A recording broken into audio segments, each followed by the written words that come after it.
The crowd's murmurs died as the pregnant woman crumpled to the wooden platform like a marionette with cut strings, her face ashen against the harsh Colorado sun. It was 1878 in Platteville, a town that had sprung from the soil alongside silver mines and cattle ranches, where fortunes were made and lost in the span of a whisper. Gabriel Xavier stood at the back of the auction crowd, his tall frame rigid with shock as he recognized the collapsed woman. Temperance Lewis, widow of his former partner, Daniel, the same Temperance he had secretly loved for years, even before she had married his best friend. The same woman he had avoided for months out of respect for Daniel's memory and his own conflicted heart.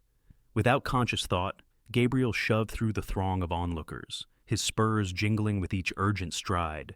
The auctioneer, a portly man named Higgins, had paused his rapid fire calling to hover uncertainly over Temperance's still form. "Anybody here a doctor?"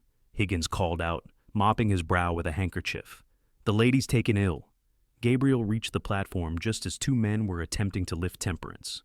"Don't move her," he commanded, his voice sharp with authority earned from 10 years working the frontier. He knelt beside her, noting the swell of her belly beneath her worn calico dress. 6 months along, if his estimation was correct. Daniel had been dead for 5. "She's part of the Lewis estate auction," Higgins informed him nervously. "Widow couldn't pay her husband's debts. Everything goes the land, livestock, household goods, bank's orders." A muscle twitched in Gabriel's jaw as he glared up at the auctioneer. "You're selling off a pregnant widow's possessions while she watches?" Higgins shuffled his feet. "Business is business, mister. Bank don't care about circumstances."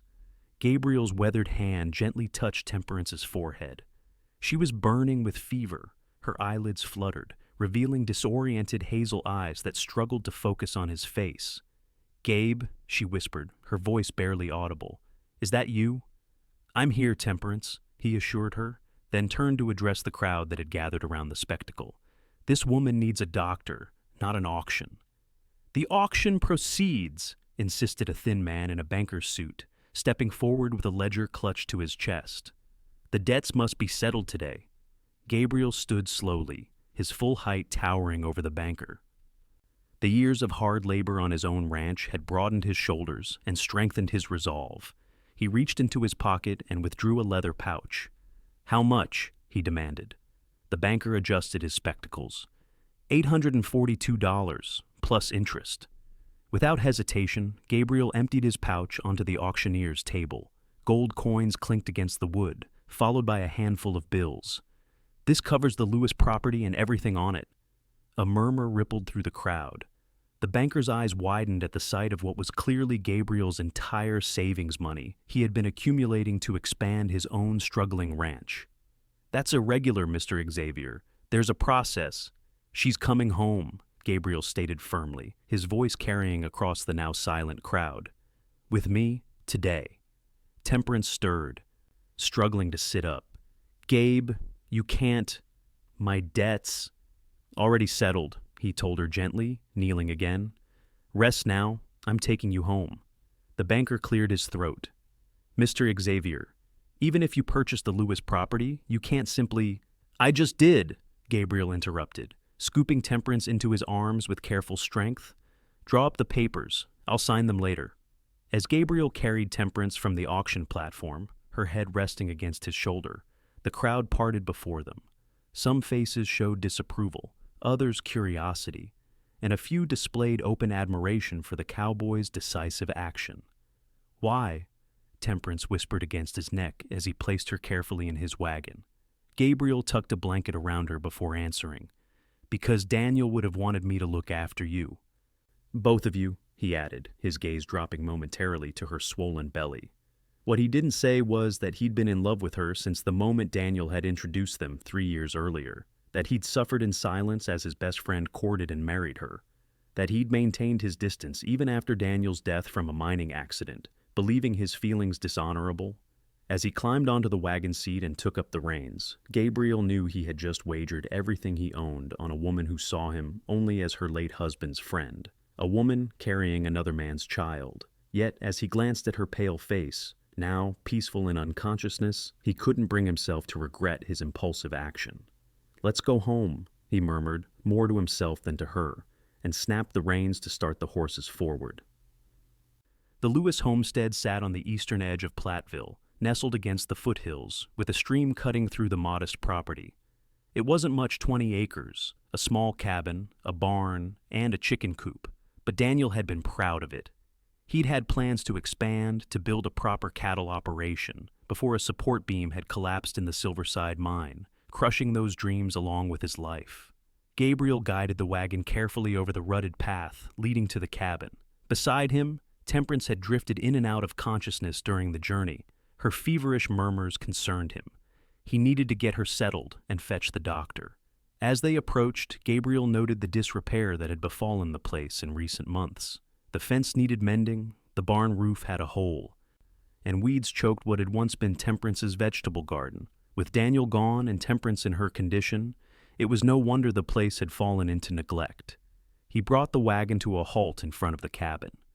"Temperance," he said softly, "we're here." Her eyes fluttered open, confusion evident as she took in her surroundings. "My home? But the bank?" "It's taken care of," Gabriel assured her, jumping down from the wagon. "Let's get you inside." The cabin interior was neat, despite the property's external deterioration. Temperance had clearly put her energy into maintaining what she could reach and manage. Gabriel carried her to the small bedroom and gently laid her on the bed. "I need to fetch Dr. Morgan," he told her, pulling a quilt over her trembling form. "Will you be all right for a short while?" Temperance nodded weakly. "Thank you, Gabe. I don't understand what you've done, but thank you." Gabriel hesitated in the doorway, wrestling with what to say. "You were Daniel's wife. That means something to me." The words fell far short of expressing his true feelings, but they were all he could offer now. He rode hard into town, finding Dr. Morgan at his office near the general store. The elderly physician listened gravely to Gabriel's description of Temperance's condition. "Sounds like she's fought off that fever for days," Dr. Morgan said, gathering his medical bag. "Stubborn woman. Should have called for me sooner." "You know Temperance," Gabriel replied. "Too proud to ask for help." The doctor gave him a shrewd look. "And too proud to tell you she was struggling after Daniel died?" Gabriel looked away, guilt washing over him. "I should have checked on her more. I thought giving her space was respectful." Dr. Morgan snorted as he mounted his horse. "Respectful, maybe. Helpful, no." They rode back to the Lewis homestead in silence, Gabriel's thoughts churning. He had maintained his distance partly out of respect, yes, but also out of self-preservation. Each time he saw Temperance, the wound of his unrequited feelings reopened. When they arrived, Gabriel paced outside the bedroom door, while Dr. Morgan examined Temperance. After what seemed an eternity, the doctor emerged, his expression grave. "Exhaustion and fever," he announced.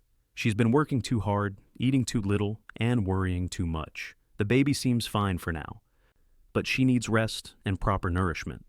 Relief flooded through Gabriel. "She'll get it."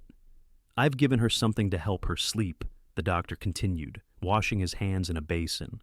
"When she wakes, make sure she drinks plenty of water and eats something substantial. I'll return tomorrow." As Dr. Morgan packed his bag, he gave Gabriel another penetrating look. "Town's buzzing with talk about what you did at that auction." Gabriel shrugged uncomfortably. "It was the right thing to do." "Maybe so," the doctor agreed, "but not many men would empty their pockets for a widow carrying another man's child." He paused at the door. "Daniel was a good friend to you." "The best," Gabriel confirmed, his throat tightening. After the doctor left, Gabriel settled into a chair by Temperance's bedside, watching the rise and fall of her chest as she slept. Her auburn hair spread across the pillow, and despite her pallor, he could still see the beauty that had captured his heart years ago. He must have dozed off because the next thing he knew, sunlight was streaming through the window and Temperance was watching him with clear, fever-free eyes. "You stayed," she said softly. Gabriel straightened in the chair, wincing at the crick in his neck. "Of course. How are you feeling?" "Better," she admitted, attempting to sit up. Gabriel quickly moved to help her, arranging pillows behind her back. "Gabe, we need to talk about what happened yesterday." He nodded, perching on the edge of the bed. "The doctor says you've been pushing yourself too hard." "Not about that," Temperance said firmly. "About what you did at the auction." Did you really pay off all of Daniel's debts? Gabriel shifted uncomfortably. It wasn't just Daniel's debt. It was your home. Her eyes filled with tears. But why? That must have been everything you've saved. Because I promised Daniel I'd look after you if anything happened to him, Gabriel answered, the partial truth easier to speak than the whole. And I keep my promises? Temperance studied his face. That can't be the only reason, Gabe. No man gives up everything he has just to keep a promise to a dead friend. Gabriel stood and walked to the window, unable to meet her questioning gaze. Outside, the mountains rose majestically against the morning sky. Finally, he spoke without turning. I couldn't stand by and watch you lose everything, Temperance. Not after all you've already lost. A silence stretched between them, broken only by the distant call of a meadowlark. I don't know how I'll ever repay you, Temperance finally said. Gabriel turned back to her. You don't need to repay me. The property is yours, just as it always should have been. Her brow furrowed. But the bank, I settled with them. Everything's in your name. Fresh tears welled in her eyes. Gabe, I can't accept that. It's too much. You can and you will, he said firmly. For Daniel's child, if not for yourself. Temperance placed a protective hand over her belly. Then, at least let me offer you something in return. A partnership, perhaps. This land could support your cattle while you help restore it. The offer surprised him. You'd want me as a partner? Daniel always said you were the best cattleman in the county, she said with a small smile. And I need help, Gabe. More than I wanted to admit. Gabriel considered her proposal. A partnership would give him reason to stay close, to help her without wounding her pride. It might not be the relationship his heart desired, but it would be something. All right, he agreed. A partnership. The relief in Temperance's expression was palpable. Thank you. And now I believe I was promised food? Gabriel laughed, the tension breaking. Doctor's orders. I'll see what I can find. The next few days established a routine. Gabriel rode to his own small ranch each morning to check on his hands and cattle, returning to the Lewis property to work on repairs. Temperance regained her strength gradually, first moving around the cabin, then venturing outside to sit on the porch, while Gabriel mended fences and patched the barn roof. One evening, a week after the auction, Gabriel returned from town with supplies to find Temperance attempting to weed her overgrown garden. What do you think you're doing? He demanded, jumping down from his wagon. Temperance straightened, one hand supporting her lower back. Trying to salvage what's left of my vegetables before winter. We'll need them. The doctor said you need rest, Gabriel reminded her, taking the hoe from her hands. I've rested for a week, she countered. I'm not an invalid, Gabe. I'm pregnant. Women have been having babies since the beginning of time, most of them while working fields a lot bigger than this garden. Gabriel couldn't help but smile at her stubborn determination. At least let me help. You can tell me what's a weed and what's a carrot. Temperance laughed, the sound brightening the evening air. Fine. But don't blame me when your back aches tomorrow. They worked side by side as the sun dipped toward the mountains, Temperance pointing out plants to save and those to pull. Gabriel found himself stealing glances at her as she worked, her face flushed with healthy exertion, her hands moving with practiced efficiency despite her condition. Daniel never did have a feel for growing things, she commented, examining a stunted tomato plant. He'd help when I asked, but his heart was with the cattle and the mines. Gabriel nodded, remembering his friend's enthusiasm for both ventures. He was always chasing the next opportunity. Too much so, Temperance said softly. I begged him not to take that job at the Silverside. We had enough with the small herd in this land, but he wanted more for me, for our future child. She pressed a hand to her belly. He never even knew about the baby. Gabriel stopped working, struck by the pain in her voice. He would have been overjoyed, Temperance. She nodded, blinking back tears. I know. That's why I've been so determined to keep this place. It's all I have left of him to give our child. The confession tightened around Gabriel's heart. Her devotion to Daniel's memory was both beautiful and painful to witness. It reinforced what he already knew, that his own feelings had no place in this arrangement. We'll keep it thriving, he promised, for Daniel's child. Temperance gave him a grateful look. For our partnership, she corrected him. This isn't charity, Gabe. I meant what I said about working together. My land, your cattle, we could build something good here. The idea took root in Gabriel's mind. Perhaps this partnership could be enough. To be near her, to help her raise Daniel's child, to build something together, even if it wasn't the life he had dreamed of. Our partnership, he agreed, returning to his weeding with renewed purpose.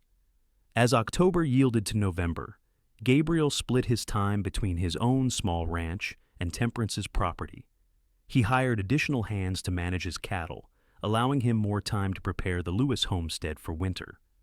The partnership agreement was formalized with paperwork drawn up by Platteville's only lawyer, giving Gabriel grazing rights in exchange for improvements to the property and a share of calf sales. Temperance grew stronger as her pregnancy progressed. Her belly swelled prominently now, and she often rubbed her back after long days of cooking, preserving garden vegetables, and tending to the chickens that provided eggs for their breakfast table. Gabriel found himself lingering longer after each day's work, sharing evening meals with Temperance and talking late into the night. They spoke of Daniel sometimes, sharing memories that made them laugh and occasionally brought tears to Temperance's eyes. But increasingly their conversations turned to the future plans for expanding the cattle herd, improvements to the cabin, preparations for the baby's arrival. One snowy evening in early December, Gabriel finished chopping a week's worth of firewood and brought an armload into the cabin. Temperance was at the stove, stirring a pot of stew that filled the small space with savory aromas. "Smells wonderful," he commented, stacking the wood neatly by the hearth. Temperance smiled over her shoulder. "My mother's recipe. Daniel always said it was his favorite." "Mine too," Gabriel admitted, washing his hands in the basin. "Your mother taught you well." "She tried," Temperance said with a soft laugh. "Though I was more interested in books than cooking when I was young. My father was the school teacher in our town back in Missouri." Gabriel raised his eyebrows. "I didn't know that. Is that why you're always reading in the evenings?" Temperance nodded, ladling stew into bowls. "I brought as many books as I could when Daniel and I moved west. I want our child to be educated, even out here where schools are scarce." "You could teach the little one yourself," Gabriel suggested, taking his seat at the table, "and any others that come along in the settlement. Platteville could use a proper school." The idea brightened Temperance's expression. "I'd like that, actually, once the baby is old enough." She sat across from him, her movements careful as she accommodated her growing belly. They ate in comfortable silence for a few minutes before Temperance spoke again. "Gabe, there's something I've been meaning to ask you." The seriousness in her tone made him look up. "What is it?" "When the baby comes," she began, hesitating slightly, "would you stand as godfather? I know it's a lot to ask, especially after everything you've already done, but—" "I'd be honored," Gabriel interrupted, his heart swelling with unexpected emotion. "Truly honored," relief softened her features. "Thank you. I've been worrying about how I'll manage alone. And knowing you'll be there for the child means everything." Gabriel reached across the table and briefly covered her hand with his. "You're not alone, Temperance. I promise Daniel, and I promise you, I'll be here as long as you need me." What he couldn't say was that he would stay even if she didn't need him, that he would gladly spend the rest of his life by her side in whatever capacity she would allow. Their moment was interrupted by a sharp knock at the door. Gabriel rose to answer it, surprised to find Sheriff Mills standing on the porch, snow dusting his broad shoulders. "Evening, Xavier," the lawman greeted him. "Mrs. Lewis home?" "She is," Gabriel confirmed, stepping back to allow the sheriff entry. "Something wrong?" Sheriff Mills removed his hat as he entered, nodding respectfully to Temperance. "Evening, madam. Sorry to disturb your dinner." Temperance struggled to her feet. "Is there trouble, Sheriff?" "Not exactly trouble," Mills replied, turning his hat in his hands. "But I did receive some information I thought you should know right away. It's about your husband's accident at the mine." Gabriel moved protectively closer to Temperance. "What about it?" "The investigation concluded months ago." The sheriff's weathered face grew somber. "New evidence has come to light. One of the miners, Jenkins, was on his deathbed last week. Consumption finally got him. Made a confession to the preacher." He paused, his gaze shifting between them. He admitted the support beam that collapsed wasn't rotted, as the company claimed. It was deliberately weakened. Temperance gasped, her hand flying to her throat. Deliberately? But why? Jenkins said the mine foreman, Tucker, ordered it, Mills continued grimly. Said Tucker was skimming profits and feared Lewis was catching on. Your husband had been asking questions about the books, apparently. Gabriel's hands clenched into fists. Are you saying Daniel was murdered? That's what it looks like, the sheriff confirmed. I've already wired the territorial marshal. Tucker fled town 3 days ago, but they'll find him. Temperance sank back into her chair, one hand cradling her belly, as if to protect the child from this new horror. Daniel suspected something, she whispered. He told me the numbers didn't add up, but I never imagined someone would. Gabriel knelt beside her chair, covering her trembling hands with his. This isn't your fault, Temperance. None of it. The marshal will want statements from both of you, Sheriff Mills said. Especially you, Mrs. Lewis, if your husband shared his suspicions. Of course, Temperance nodded, visibly composing herself. Anything to help catch the man responsible. After the sheriff departed with a promise to return when the marshal arrived, Gabriel stoked the fire and made Temperance a cup of tea. She sat motionless in her chair, staring into the flames. I keep thinking about how afraid he must have been, she finally said, her voice barely audible. When the beam gave way, when he realized what was happening, Gabriel swallowed hard, forcing back his own grief and rage. Daniel died trying to expose corruption. He died with honor, Temperance. She looked up at him, tears streaming down her face. But he shouldn't have died at all. He should be here, preparing for our child, building our future. A sob escaped her. It's so unfair. Gabriel hesitated only a moment before gathering her into his arms, letting her cry against his shoulder. He held her gently, mindful of her condition, offering what comfort he could without words. As her tears subsided, he became acutely aware of the intimacy of their position. Her body pressed against his, her breath warm on his neck. Reluctantly, he eased back. You should rest. Today's been difficult. Temperance wiped her eyes, nodding in agreement. Will you stay tonight, in the spare room? I don't want to be alone. Of course, he promised. I'll be right here if you need me. Later, as Gabriel lay awake in the small second bedroom that had once been Daniel's office, he struggled with conflicting emotions. The revelation about his friend's death had reopened wounds he thought had begun to heal. Yet, amid the pain and anger, he felt a deepening commitment to Temperance and her child, not just for Daniel's sake, but for his own. The territorial marshal arrived 2 days later, a taciturn man named Harland, who conducted thorough interviews with Temperance, Gabriel, and several miners who had worked alongside Daniel. Within a week, word came that Tucker had been apprehended in Denver, attempting to book passage east. They'll bring him back for trial after the new year, Sheriff Mills informed them, one afternoon in mid-December. The evidence is solid. Jenkins signed a sworn statement before he passed, and we found Tucker's ledgers hidden in his office. He'd been stealing from the mine owners for nearly 2 years. Will justice really be served? Temperance asked, doubt clouding her features. These mining companies have powerful friends. The sheriff nodded grimly. The territorial governor himself is taking an interest. Tucker's scheme cost 5 lives, not just your husband's, madam. He'll hang for it. After the sheriff left, Gabriel found Temperance in the small room. They had been preparing for the baby, folding tiny garments she had sewn from fabric purchased in town. Are you all right? He asked gently. She arranged a blanket in the cradle he had built, her movements deliberate and careful. I thought knowing the truth would bring peace, she said, but it only brings more questions. Why didn't Daniel tell me more about his suspicions? Why didn't I insist he stay away from that mine? We can't change the past, Gabriel reminded her, but knowing the truth honors Daniel's memory. He was trying to do right by his fellow miners. Temperance nodded slowly. That was always his way, standing up for what was right, even when it was difficult. She looked up at Gabriel with tear-brightened eyes. He was lucky to have you as a friend, Gabe, and so am I. The simple statement warmed him in ways he couldn't express. The feeling is mutual, he managed. As Christmas approached, the weather turned bitter. Heavy snow blanketed the Colorado foothills, making travel between Gabriel's ranch and Temperance's property increasingly difficult. After a particularly treacherous ride that left him half frozen, Temperance insisted he stay in the spare room until the worst of winter passed. "It makes no sense for you to risk your life twice daily," she argued practically.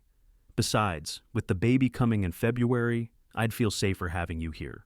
Gabriel couldn't deny the logic of her argument, nor did he want to. The arrangement allowed him to complete more work around the property and ensured Temperance wasn't alone as her confinement approached. They settled into a comfortable rhythm, sharing meals and evenings by the fire. Sometimes they played checkers or read aloud from Temperance's books. Other times they simply talked about their childhoods, about Daniel, about their hopes for the partnership they were building. On Christmas Eve, Gabriel returned from checking his cattle to find Temperance decorating the cabin with pine boughs and ribbon. A small tree stood in the corner, adorned with paper ornaments and candles. "This is a surprise," he commented, stamping snow from his boots. Temperance smiled, her face flushed from exertion and the warm fire. In her 8th month of pregnancy, she moved more slowly now, but her energy remained remarkable. "Christmas was always special in my family," she explained. "Even in hard times, we found ways to celebrate. I want to continue that tradition for the baby." Gabriel helped her hang the last of the pine garlands, breathing in the fresh scent that filled the cabin. "My mother tried to make Christmas special too," he recalled. "Even after my father died in the war, she always managed a small gift and a special meal." "You've rarely spoken of your parents," Temperance noted, settling carefully into her rocking chair. Gabriel shrugged, taking his usual seat across from her. "Not much to tell. Father died at Antietam when I was 10. Mother raised me alone until fever took her when I was 16. I headed west after that, worked ranches in Texas and Kansas before settling here. That's why you and Daniel bonded so quickly," Temperance realized. "He lost his parents young too." Gabriel nodded. "We recognized something in each other, I suppose. A certain self-reliance. And loyalty," Temperance added softly. "Daniel always said you were the most loyal friend a man could have." She paused, regarding him with thoughtful eyes. "He was right, Gabe. What you've done for us, I can never thank you enough." Uncomfortable with her gratitude, Gabriel changed the subject. "I have something for you for Christmas." He retrieved a package wrapped in brown paper from his coat pocket. "It's not much, but—" Temperance accepted the gift with surprised pleasure. "You shouldn't have, Gabe." She carefully unwrapped the paper to reveal a small leather-bound journal with a matching pencil. "Oh, it's lovely. I thought you might use it to record your memories for the baby," Gabriel explained. "Stories about Daniel, about your family back in Missouri, things the child should know." Tears welled in Temperance's eyes as she traced the journal's cover. "It's perfect, thank you." She reached beneath her chair and withdrew a package of her own. "I have something for you, too." Gabriel unwrapped the gift to find a hand-knitted scarf in rich blue wool. "You made this? When did you find the time?" "In the evenings, after you turned in," she admitted with a small smile. "I wanted to give you something useful." He wrapped the scarf around his neck, touched by her thoughtfulness. "It's wonderful, Temperance. Thank you." They sat in companionable silence as evening deepened into night, the candles on the small Christmas tree casting a warm glow across the cabin. Outside, snow fell in gentle flakes, insulating their world in peaceful white. "Merry Christmas, Gabe," Temperance said softly. "Merry Christmas, Temperance," he replied, treasuring the moment in his heart. January brought harsh winds and deeper snow. Gabriel maintained a careful watch over Temperance as her time grew nearer. Dr. Morgan made several visits pronouncing her healthy, despite the challenges of her pregnancy. "The baby's positioned well," the doctor assured them after one examination. "Strong heartbeat, too. You've done remarkably well, Mrs. Lewis." "When should we expect the little one?" Gabriel asked, trying to keep the anxiety from his voice. "First babies often take their time," Dr. Morgan replied, "but I'd say early to mid-February is likely." As the doctor packed his bag, he gave Gabriel a knowing look. "You're hovering like an expectant father, Xavier." The comment, though kindly meant, sent a flush of discomfort through Gabriel. "Just concerned for a friend," he said quickly. Dr. Morgan nodded, his expression thoughtful. "Well, keep doing whatever you're doing. Mrs. Lewis is faring better than many first-time mothers I've attended." After the doctor left, Temperance found Gabriel chopping more firewood than they could possibly need, his axe swinging with forceful precision. "You'll exhaust yourself at that pace," she called from the porch, wrapped in a heavy shawl against the cold. Gabriel paused, wiping sweat from his brow despite the frigid air. "Just making sure we're prepared. Wouldn't want you or the baby getting cold." Temperance studied him with perceptive eyes. "What did Dr. Morgan say to upset you?" "Nothing," Gabriel insisted, setting another log on the chopping block. "He just reminded me that the baby will be here soon." "And that frightens you?" she asked gently. Gabriel's axe stopped mid-swing. He lowered it slowly, turning to face her. "Not frightens exactly. It's just, everything will change when the baby arrives." Temperance nodded understanding. "Yes, it will. But some changes are wonderful, Gabe." "Of course," he agreed quickly. "I just want to make sure you have everything you need."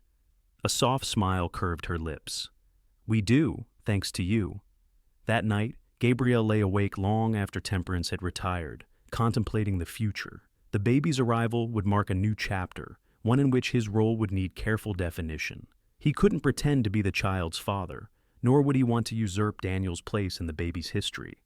Yet he found himself increasingly invested in both Temperance and her unborn child. His feelings for her had only deepened during their months together.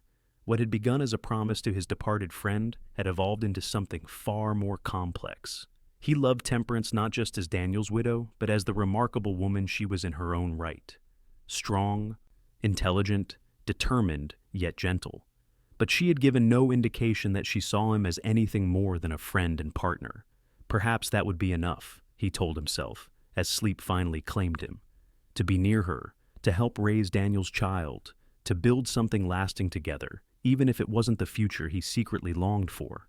The baby announced its intention to arrive on a bitterly cold February morning, 2 weeks earlier than Dr. Morgan had predicted. Gabriel woke to the sound of Temperance's voice calling his name, strain evident in her tone. He bolted from bed, pulling on his trousers as he rushed to her room. Temperance sat on the edge of her bed, face pale but composed. "It's time," she said simply. "My waters broke an hour ago, and the pains are coming regularly now." Gabriel's heart hammered in his chest. "I'll fetch Dr. Morgan right away." Temperance nodded, her hand rubbing slow circles over her belly. "Hurry, Gabe. First babies may take their time, but this one seems eager to meet the world." Gabriel had never ridden so hard in his life, pushing his horse through snowdrifts and icy patches with reckless determination. He reached town in record time, pounding on the doctor's door until lights appeared in the window. "Mrs. Lewis's time has come," he explained breathlessly when Dr. Morgan appeared, sleep rumpled but alert. The doctor nodded briskly. "I'll gather my things. Is she alone?" "Yes," Gabriel admitted, guilt washing through him. "I shouldn't have left her." "She'll be fine for a short while," Dr. Morgan assured him, pulling on his coat. "First labors typically last many hours." "Go back to her, I'll follow as quickly as I can." Gabriel raced back to the homestead, his mind filled with worries. What if something went wrong before the doctor arrived? What if Temperance needed help he couldn't provide? When he burst through the cabin door, he found Temperance pacing the main room, one hand braced against her lower back, the other clutching a chair for support. "Temperance, you should be resting," he admonished, rushing to her side. She shook her head. "Walking helps with the pain." As if to demonstrate her point, she grimaced and inhaled sharply as another contraction seized her. "They're coming faster now." Gabriel supported her through the contraction, his arm around her waist as she leaned against him. When it passed, she straightened with determination. "Dr. Morgan is on his way," he told her. "What can I do until he arrives?" "Help me keep moving," she requested, "and talk to me about anything. Distract me." They walked the length of the cabin countless times, Gabriel supporting her through increasingly intense contractions while maintaining a stream of conversation about cattle prices, spring planting plans, and improvements for the homestead. When a particularly strong contraction brought Temperance to her knees, Gabriel swept her into his arms and carried her to the bedroom. "Enough walking," he insisted. "You need to rest between pains." Temperance didn't argue, which worried him more than her evident discomfort. He helped her settle on the bed, then dampened a cloth to wipe her perspiring forehead. "Where is that doctor?" he muttered, glancing anxiously out the window at the snow-covered landscape. "Babies come in their own time, with or without doctors," Temperance said with surprising calm. "My mother delivered 2 of my brothers with only my father's help." The statement did nothing to reassure Gabriel. "Well, Dr. Morgan will be here soon. Just hold on." Another contraction gripped her, stronger than before. Temperance clutched Gabriel's hand with surprising strength, her face contorted in pain. When it passed, she looked up at him with determination. "Gabe, if the doctor doesn't arrive in time, you may need to help deliver this baby." The suggestion terrified him. "I don't know the first thing about delivering babies, Temperance." "It's fairly straightforward," she insisted, her practical nature asserting itself even now. "Women have been doing it since the beginning of time, remember? And you've delivered calves." "That's hardly the same thing," he protested.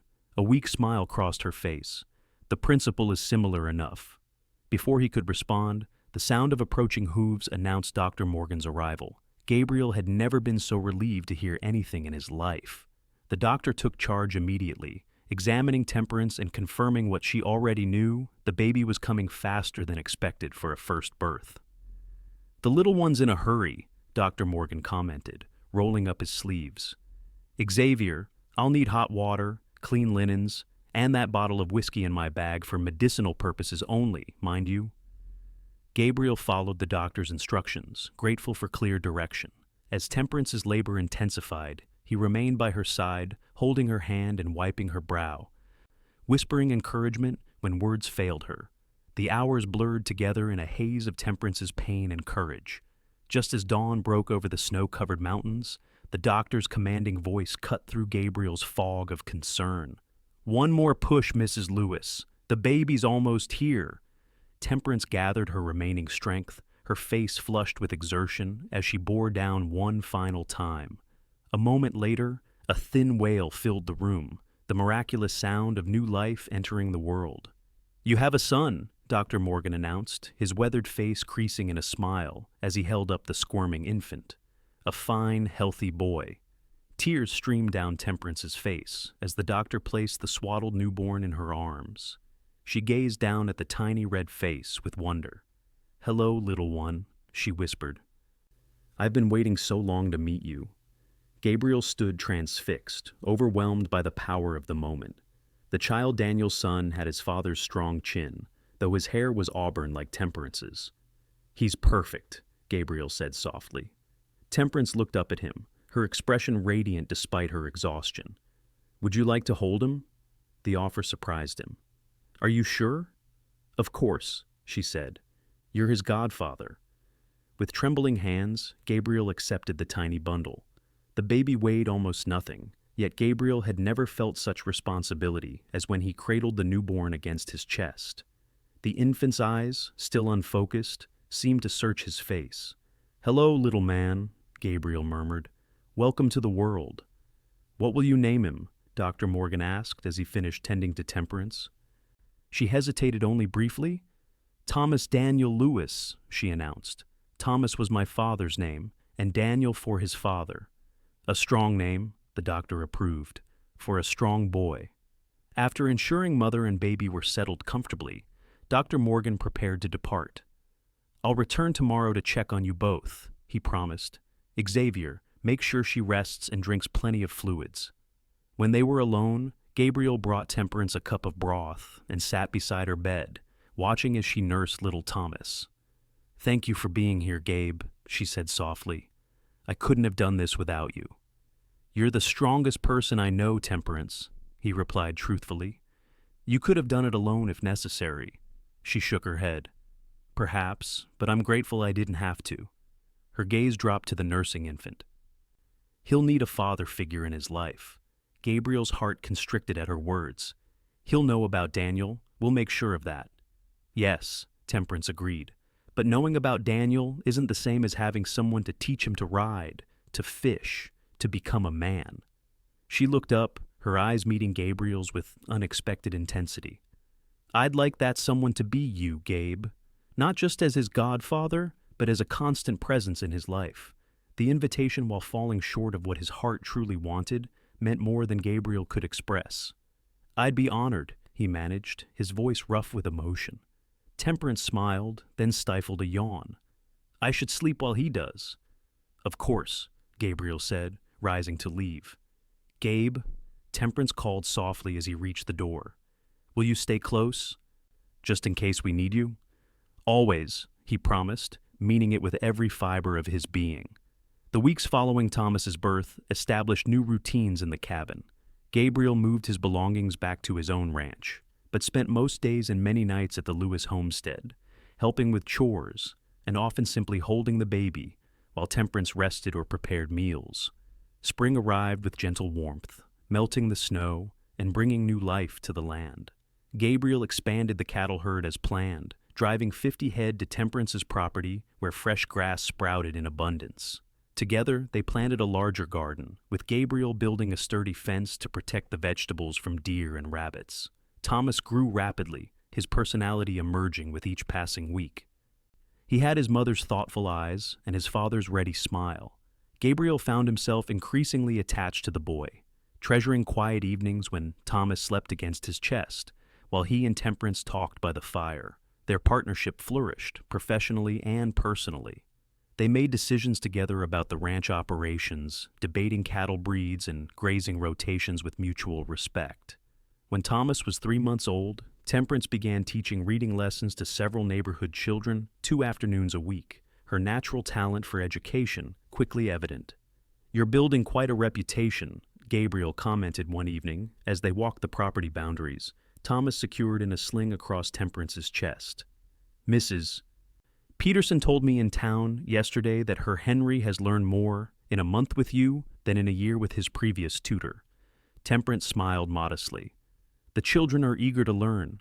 That makes teaching them a joy." "You should consider opening a proper school when Thomas is older," Gabriel suggested. "Platteville is growing. There will be more families, more children needing education." "I've thought about it," she admitted, "but that would require a dedicated building, supplies."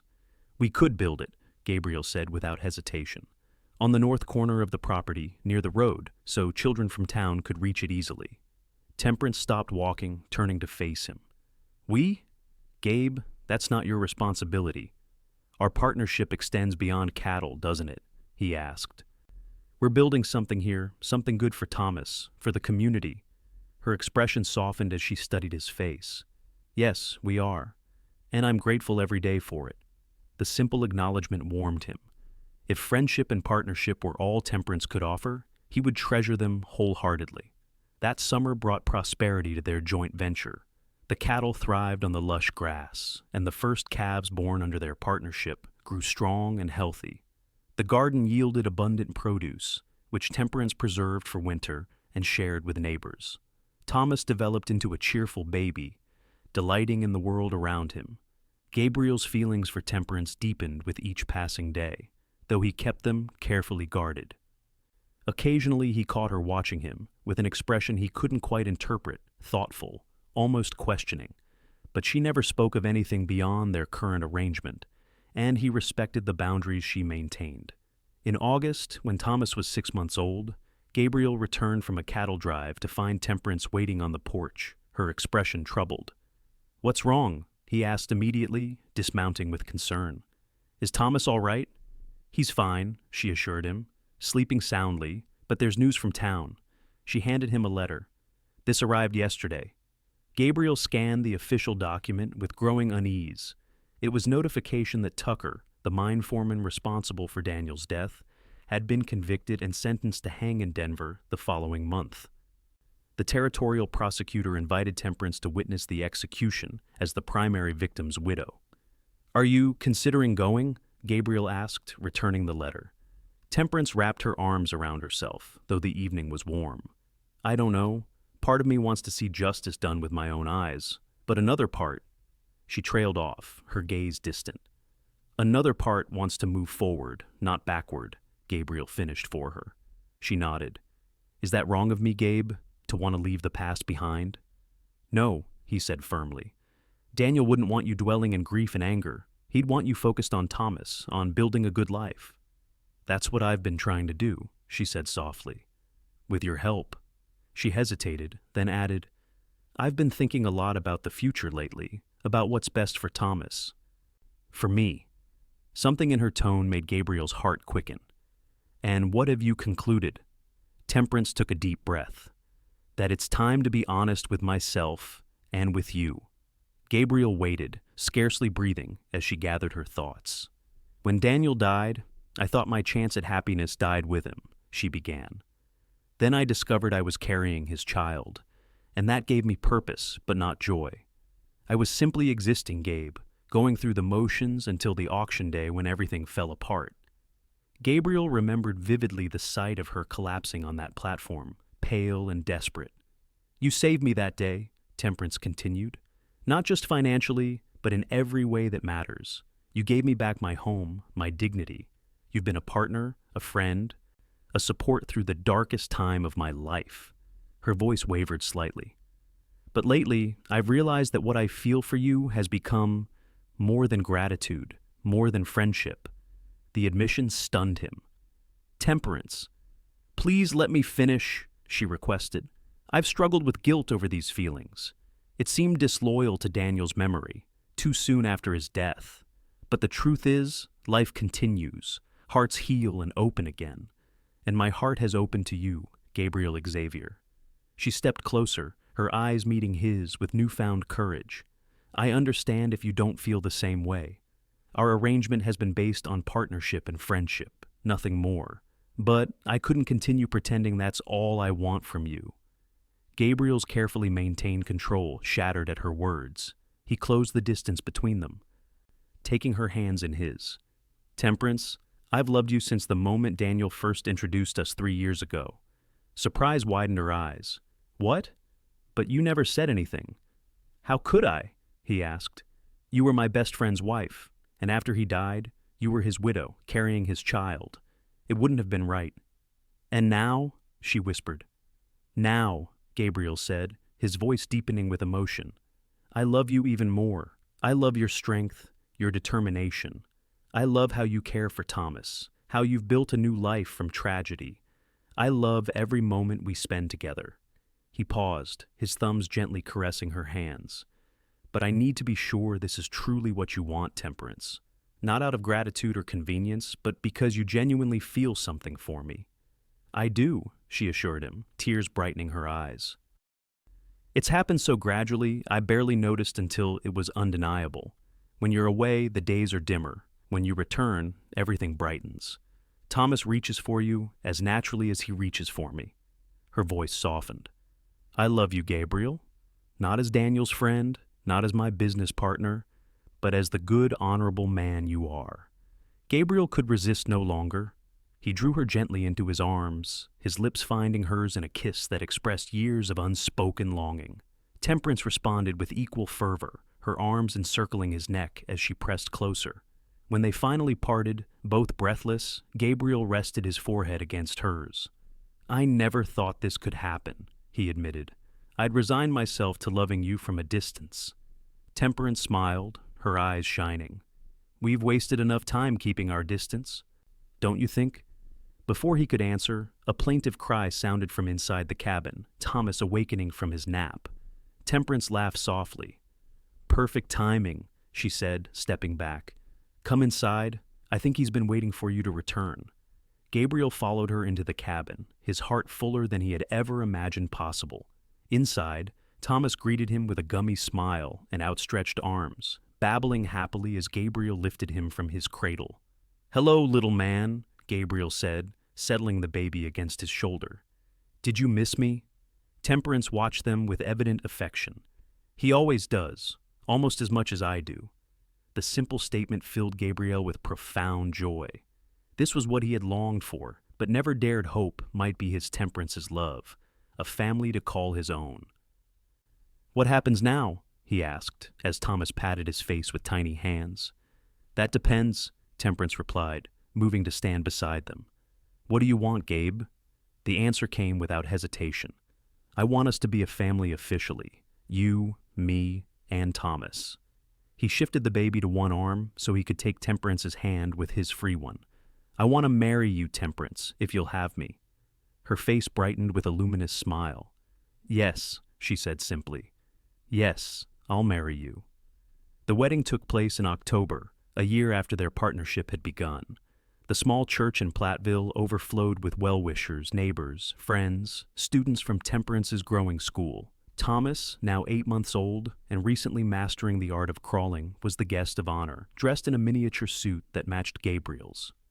Sheriff Mills, who had become a close friend through the ordeal of Tucker's trial and execution, stood as Gabriel's best man. When Reverend Phillips pronounced them husband and wife, Gabriel kissed Temperance with reverent joy, sealing a promise years in the making. The cheers of their community surrounded them as they walked down the aisle as Mr. and Mrs. Xavier, Thomas perched happily in his mother's arms. The reception at their newly expanded cabin lasted well into the evening. Gabriel had spent the summer adding 2 rooms to accommodate their growing family and Temperance's educational ambitions. One room served as a nursery for Thomas, the other as a study where Temperance prepared lessons and eventually wrote the children's stories she had always dreamed of publishing. As twilight painted the Colorado sky in purples and golds, Gabriel found Temperance on the porch, watching the last guests depart down the lantern-lit path. "Happy Mrs. Xavier?" he asked, slipping his arm around her waist. She leaned into him, her head resting against his shoulder. "Completely, though I'm still getting used to my new name." "You could have kept Lewis," he reminded her. "I wouldn't have minded." "No," she said firmly. "Today marks a new beginning for all of us. Thomas will always know Daniel was his father by birth, but you, Gabriel Xavier, are the father of his heart, and you are the husband of mine." Gabriel turned her gently to face him. "I never thought I could be this fortunate," he admitted. "To have you, Thomas, this life we're building together, it's more than I ever dared dream." "Dreams change," Temperance said softly. "Sometimes they end, as mine did when Daniel died, but new ones begin, often in unexpected ways." She took his hand and placed it over her stomach. "Like this one?" Gabriel stared at her in wonder, understanding dawning slowly. "Temperance, are you saying—" She nodded, her smile radiant in the fading light. "Dr. Morgan confirmed it yesterday. We're expecting a child in the spring." Joy unlike anything Gabriel had ever known surged through him. He lifted Temperance in a gentle embrace, his laughter mingling with hers in the crisp autumn air. "A baby," he marveled, setting her carefully on her feet again. "Our baby." "Thomas will have a little brother or sister," Temperance said, her eyes bright with happiness. "Our family is growing, just as our partnership has grown from necessity into something beautiful and enduring." Gabriel drew her close, his heart overflowing with gratitude for the twists of fate that had brought them to this moment. From the tragedy of Daniel's death to the desperate auction where Temperance had collapsed, from his impulsive declaration that she was coming home with him to this perfect evening as husband and wife, their journey had been unexpected but ultimately blessed. "I love you, Temperance Xavier," he whispered against her hair. "And I love you, Gabriel Xavier," she replied, her arms tightening around him. "Today, tomorrow, and all the days to come." Inside the cabin, Thomas babbled sleepily in his new nursery, secure in the knowledge that he was cherished. Outside, the first stars appeared in the darkening sky, witnessing the embrace of 2 people who had found love where they least expected it in the aftermath of loss. In the wild beauty of the Colorado Territory, in the courageous act of beginning again. In the years that followed, the Xavier Ranch prospered, expanding to include not only cattle, but also horses bred and trained by Gabriel himself. Temperance's school grew into a proper academy that served children from throughout Platteville and neighboring settlements. Thomas thrived under their loving guidance, growing into a thoughtful young man who combined his birth father's adventurous spirit with his adoptive father's steadfast nature. Their daughter, Elizabeth, born the spring after their wedding, inherited her mother's auburn hair and her father's quiet strength. 2 more children followed James and Rebecca, completing the family that had begun on that fateful auction day when a pregnant widow collapsed and a determined cowboy declared she was coming home. And home it was, in every sense of the word, a place of love, of new beginnings, of dreams fulfilled and promises kept. A testament to the truth that even in the wild unpredictability of life on the frontier, hearts could find their way to where they truly belonged.